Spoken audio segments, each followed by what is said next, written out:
Hi, my name's Lauren. I'm from Cape Town, South Africa. I'm a spinal fusion patient, and I'd like to share my story and my journey leading up to a spinal fusion. I am 40 years old and I'm in my 6-week post-op. I had an L45 TLIF, endoscopic TLIF, and I'm so grateful that I went for the surgery. The decision to go for the surgery was not a quick one. It was a very long journey and a long path that led to me finally going for a fusion. I started experiencing back pain when I was 25, so that was 15 years ago, in the form of lower back spasms, that horrible, horrible pain, and just general backache. It was the L45 disc that was giving me a lot of problems. And it was on and off for many, many years, so the pain would come and go, come and go. And I never quite knew when it was going to come back, when it was gone. So I tried to stay as active as possible throughout the process, except for when I was having a flare-up.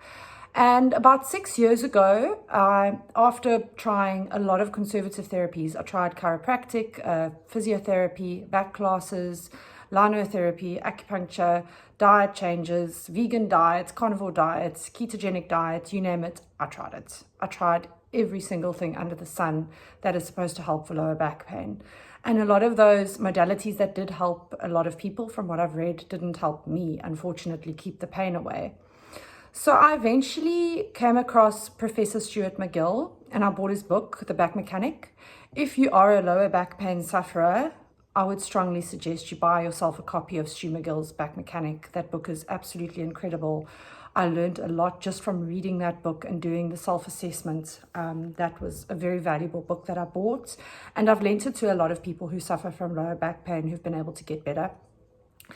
But fast forward, I was going to see Professor McGill, and then I decided to do a Google search, and I came across Joel Proskowitz. Joel lives in London, and I had a call with Joel, and I was going to see him in London. I wanted to go see him. And lucky enough, he was coming to South Africa a few months later, and he never comes to South Africa. I was so lucky.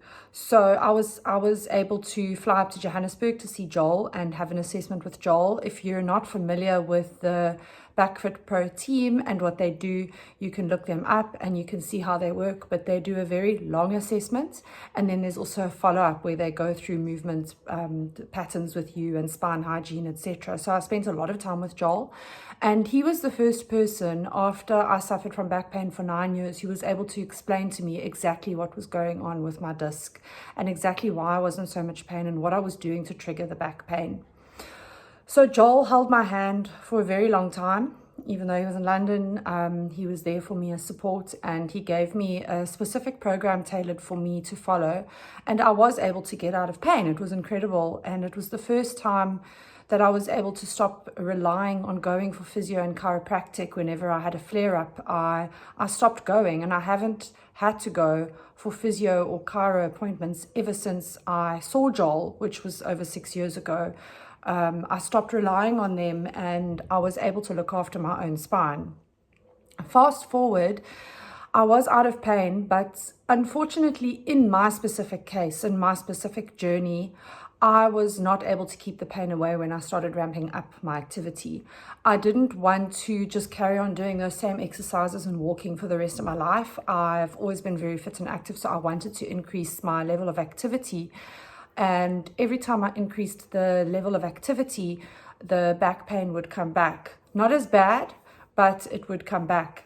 And I've read a lot of testimonials of people who have followed this process, and they have got better without needing any further intervention. It's absolutely incredible. I believe that they are the masters in the lower back pain world, all over the world. But in my case, I wasn't able to keep the pain away when I was more active. So I will go on to part 2 next.